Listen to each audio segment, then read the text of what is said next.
আমার এটা অবশ্যই আমলে নিতে হবে। তো এই জন্য আমি ওই দিন পরের দিন সকালেই আমি ঢাকা চলে আসি, সংসদ ভবনে চলে আসি। এসে আমি এর ভিতরে আমি পুলিশের ঊর্ধ্বতন কর্মকর্তা যারা আছেন তাদের সাথেও আমি কথা বলি।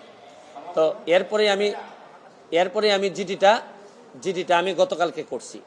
কিন্তু আমার যে জায়গাটাতে প্রশ্ন হচ্ছে, দেখেন আমি একজন মেম্বার অফ পার্লামেন্ট, পুলিশ যখন আমার এলাকার ওসি সাহেব যখন জানলেন কোনো একটা মারফতে যে আমার একটা লাইফ রিস্ক আছে, তখনই কিন্তু উচিত ছিল যে উনি এসপি সাহেবের সাথে আলাপ করবেন, ডিআইজি সাহেবের সাথে আলাপ করবেন।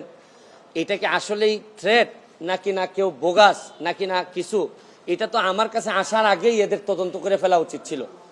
মানে আমাকে জিডি করতে হলো কেন?